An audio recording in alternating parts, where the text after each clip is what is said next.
समस्त आर्यावर्त में तीर्थंकरों का विहार होता है, पंच कल्याणकों की विभूति वैभव होता है, निर्वाण पद की प्राप्ति करते हैं, आदि आदि। तीर्थंकर वो होते हैं जो तीर्थ का प्रवर्तन करते हैं। किसका प्रवर्तन करते हैं? तीर्थ का प्रवर्तन करते हैं, वो तीर्थंकर कहलाते हैं। तीर्थ किसे कहा? धर्म को तीर्थ कहा। तीर्थ किसे कहा? धर्म को तीर्थ कहा। धर्म किसे कहा? रत्नात्रय को धर्म कहा। रत्नात्रय को धर्म का।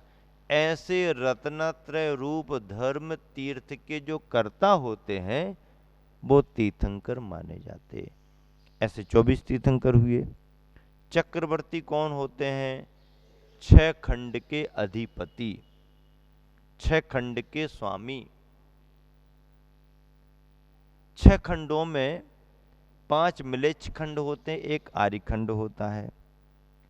मिलेच्छ खंड वो होते हैं जहां पर धार्मिक प्रवृत्ति नहीं होती है, रत्नत्रय के गुण वहां पर नहीं होते हैं, मंदिर मूर्तियां वहां पर नहीं होती हैं, मुनियों के आहार विहार वहां नहीं होते हैं, इसलिए वो मिलेच्छ हैं। कर्म की प्रवृत्ति तो है लेकिन धर्म की प्रवृत्ति नहीं है। धर्म की प्रवृत्ति नहीं है। हाँ, तीर्थ नहीं है, मंदिर नहीं, मूर्तियां नहीं, आचार्य उपाध्याय साधु परमेष्टि नहीं, गुणों में आत्मा के रत्नात्रय नहीं, पहला गुणस्थान मिथ्या दृष्टि अवस्था में रहते हैं, ऐसे मिलेच्छ खंड कहे गए। लेकिन मिलेच्छ खंड का मतलब ये नहीं कि 24 घंटे आसुरी प्रवृत्ति में लगे रहते हैं। असुर कुमार जैसे अपन समझ करके चलें। खान पान में सभ्यता और संस्कार ना दिखे ये बात अलग है। खान पान में सभ्यता और संस्कार ना दिखे ये बात अलग है, लेकिन 24 घंटे उसी में लगे रहेंगे ऐसा नहीं है। वहां पर भी मर्यादाएं हैं। खान पान में अशुद्धता जुड़ी रहे बात अलग है, खान पान सामिस रहे ये बात भी अलग है। लेकिन वहां पर मर्यादाएं नहीं है सो ऐसी बात नहीं है। वहां पर भी परिवार हैं, वहां पर भी समुदाय हैं, वहां पर भी राजा और प्रजा की व्यवस्था है। राजा है तो नियमावली होगी, राजा है तो नियंत्रण होगा, अपराधी भी रहते होंगे, अपराधियों को दंडित भी किया जाता होगा। तो जहां पर राजघराने और राजाओं की व्यवस्था है वहां पर प्रजा की व्यवस्थाएं भी होंगी। और जब प्रजा है, समाज है, समुदाय है, परिवार है, तो पारिवारिक व्यवस्थाएं भी होंगी। मतलब सामाजिक और उनके राज्य के स्तर पर मर्यादाएं होंगी। यह सब मर्यादाएं तो हैं, लेकिन धर्म की प्रवृत्ति ना होने के कारण उन्हें मिलेच्छ कह दिया गया। अब इस मायने में यदि यहाँ पर कोई रहते हुए और धार्मिक प्रवृत्ति से नहीं जुड़ता है, रीति रिवाजों से नहीं जुड़ता है, खान पान की मर्यादाओं का पालन नहीं करता है, तो आर्य खंड में रहने वाले को भी अरे तुम भी मिलेच्छों के ही समान हो, उसकी प्रवृत्ति को देख करके कहा जा सकता है। लेकिन खंड तो आर्य खंड ही माना जाएगा। और आर्य खंड में अपनी प्रवृत्ति से रहने वाले, इसे कहे जाने वाले मिलेच्छ को कभी कोई अच्छा निमित्त मिल गया तो परिवर्तित भी किया जा सकता है। हालांकि उसी मिलेच्छ खंड से 32,000 कन्याएं चक्रवर्ती के साथ आती हैं। कितनी कन्याएं आती हैं? विवाह होने पर ऐसे ही नहीं आती हैं। चक्रवर्ती जब मिलेच्छ खंडों को जीतने के लिए जाता है तो वहां के बड़े बड़े राजा अपनी सुयोग्य कन्याओं का विवाह चक्रवर्ती से करते हैं। अब आप विचार करो कि यदि चक्रवर्ती से किसी कन्या का विवाह हो रहा हो तो उस राजा के राजघराने का वैभव भी तो चक्रवर्ती के समकक्ष होगा। भले वो चक्रवर्ती ना हो, पर राजघराने में कुछ इतना तो होगा कि चक्रवर्ती उनकी बेटी को स्वीकार करे। 32,000 कन्याएं आती हैं। कितनी आती हैं? कितनी आती हैं? हाँ, कन्याएं। चक्रवर्ती जब दिग्विजय करके आर्यखंड वापस आता है, मिलिच खंडों से, 5 मिलिच खंड बड़े बड़े, तो वहां से 32,000 कन्याओं को लेकर के आता विवाह करके। और वो सारी कन्याएं आर्यखंड के चक्रवर्ती की बहू पटरानी नहीं बनती हैं, रानियां बन करके। पटरानी का तो नियोग अलग रहता है, वो तो आर्यखंड की रहती। तो 32,000 कन्याएं रानियां बन करके आर्यखंड में संस्कारित होती हैं, परिवर्तित होती हैं। संस्कारित होती हैं, परिवर्तित होती हैं। और लिखा गया है कि उन रानियों से होने वाली संतानों में यदि कोई पुत्र मुनि बन जाता है तो वह मुनि बन करके मोक्ष भी जा सकता है, मोक्ष भी चला जाता है। व्यवस्थाएं रही उस समय की। अब आज का समय जरा अलग प्रकार का है, तो बहुत सोच विचार करके छोटी छोटी व्यवस्थाएं आगे बढ़ाना पड़ती। चक्रवर्ती हो, तीर्थंकर हो, तो अलग व्यवस्थाएं रहती हैं। पूरा अखंड शासन रहता है, पूरा एक छत्र राज्य रहता है। जो नियम बनाएंगे वो नियम पलता है, जो उन्होंने कह दिया वो उस समय की व्यवस्था बन जाती है। आज तो सामान्य गृहस्थ और कमेटी तो छोड़ो, मुनि महाराज भी कह दें तो कहो महाराज की बात भी हो, देख लें, महाराज जी ने तो कह दी सो ठीक है, हम अपने हिसाब से देख लेंगे। तो आज की बात अलग, इसलिए अपन को फूंक फूंक करके सब काम करना पड़ता है, सोच विचार करके सबकी सहमति बना करके काम करना पड़ता है। लेकिन चक्रवर्तियों को किसकी सहमति लेना, उन्होंने जो कह दिया वो कानून बन जाता है। 32,000 कन्याएं मिलेच्छ खंड से रानियां बन करके आती हैं। 32,000 कन्याएं विद्याधर श्रेणियों से आती, विद्याधर राजाओं की कन्याएं आती हैं। और 32,000 कन्याएं आर्य खंड की रहती हैं। ऐसे 96,000 रानियां चक्रवर्ती की होती हैं। कितनी होती हैं? 96,000 रानियां चक्रवर्ती की होती हैं। 6 खंड का मालिक है। उन सब रानियों में पटरानी एक होती है। पटरानी एक होती, वह मुख्य पटरानी जो है वही चक्रवर्ती के साथ धार्मिक कार्यों को संपन्न करती है। बाकी सब सम्मिलित होंगे, बैठेंगे, धर्म का कार्य करेंगे, लेकिन प्रधान जैसे इंद्र इंद्रानी बना देते, सौधर्म इंद्र इंद्रानी, ऐसे चक्रवर्ती के साथ में मुख्य स्थान पर बैठ करके मुख्य पूजा करने वाली पटरानी ही होती है। और उस पटरानी का नियोग होता है, विवाह से नहीं आती वो, उसका नियोग होता है, पूर्वभाव का नियोग होता है।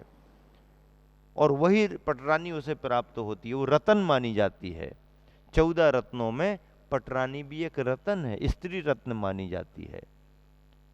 14 रत्नों में कुछ चेतन रहते हैं, कुछ अचेतन रहते हैं। एक अश्व घोड़ा भी रहता है, गज भी रहता है, ऐसे बहुत सारे रत्न, 9 निधियां और 14 रत्न, ये वैभव होता है।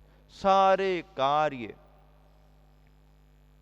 9 निधियां और 14 रत्नों से चलते हैं।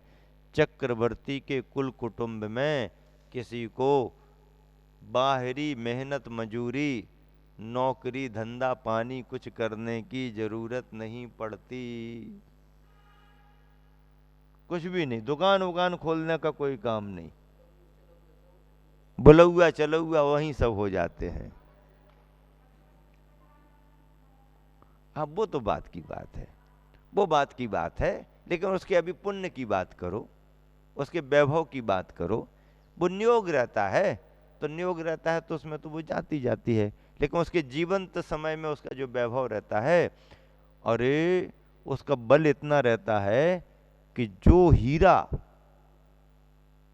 आप उसको वज्र, इंद्र के आयुध में भी हीरा रहता है, ऐसे हीरे के नग को वह अपनी अंगुलियों से चूर चूर कर देती है।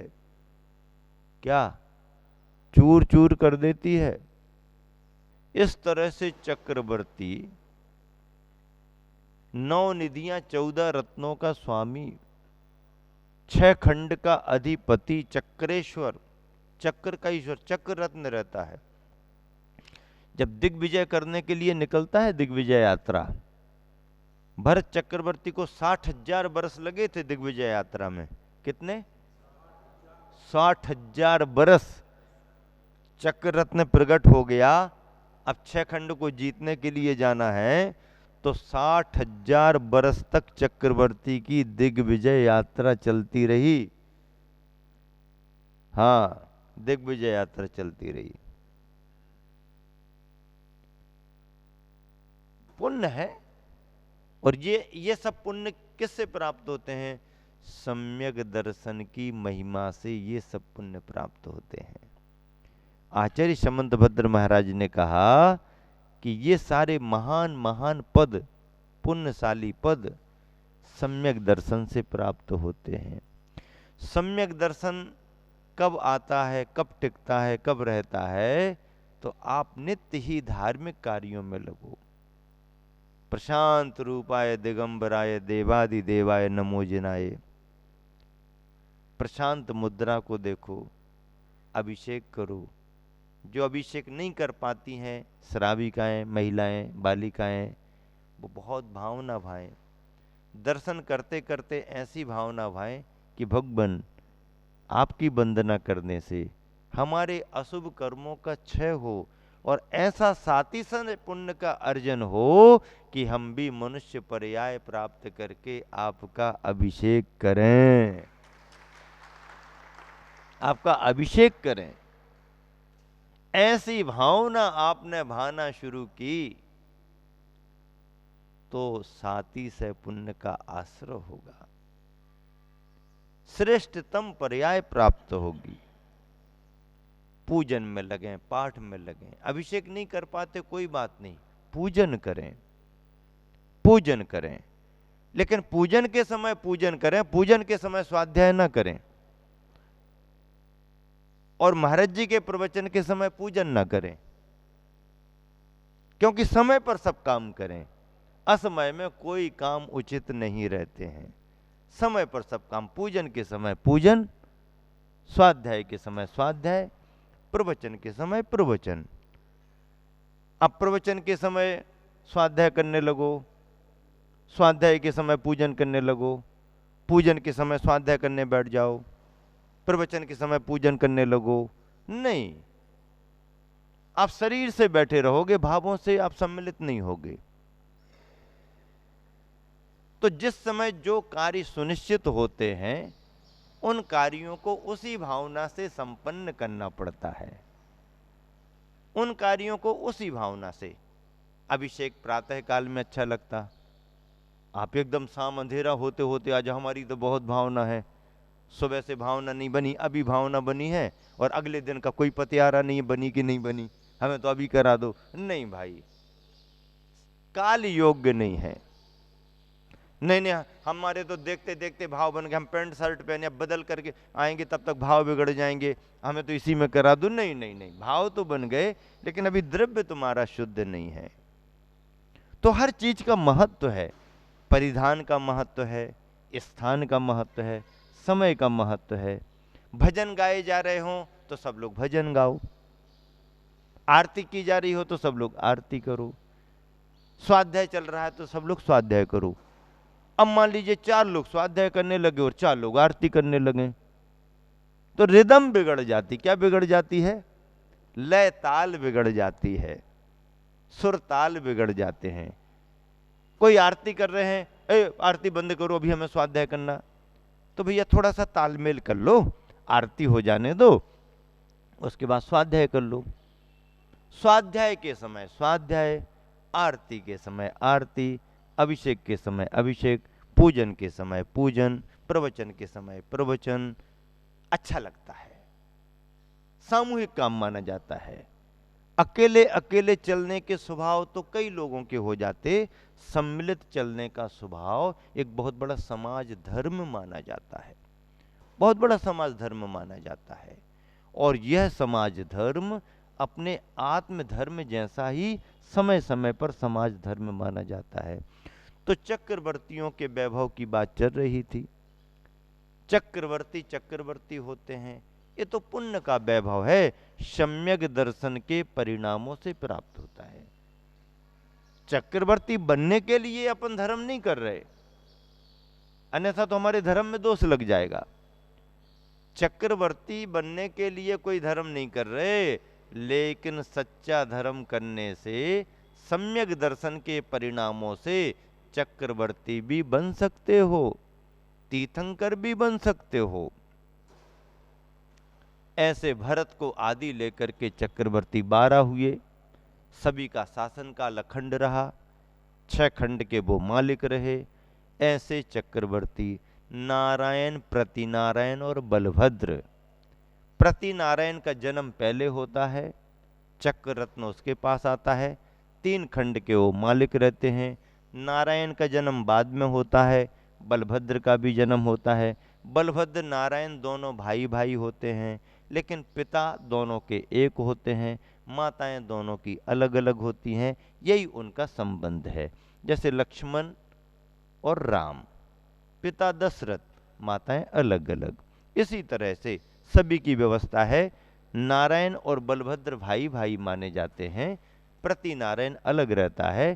प्रति नारायण का जब बहुत कुछ बढ़ जाता है, उसका समय पूरा बीतता है, फिर कोई खटपट होती है, वो विवाद होता है, फिर नारायण पर प्रति नारायण चक्र चलाता है, नारायण के पास चक्र रुक जाता है, नारायण क्रोधित होकर प्रति नारायण पर चलाता है, जैसे लक्ष्मण रावण। तो फिर बाद में नारायण का राज्य स्थापित होता है, नारायण बलभद्र। बलभद्र स्वर्ग भी जाते हैं मुनि बन करके, सभी बलभद्र मुनि बनते हैं, कुछ मुनि बन के स्वर्ग जाते हैं, कुछ मोक्ष चले जाते हैं, कोई बलभद्र नरक नहीं जाता है। लेकिन नियोग है कि प्रति नारायण और नारायण दोनों नरक ही जाएंगे, पूर्व भाव का उनका नियोग रहता है, निदान बंद करके आते हैं। फिर आप कहोगे मंगलकारी क्यों कहा?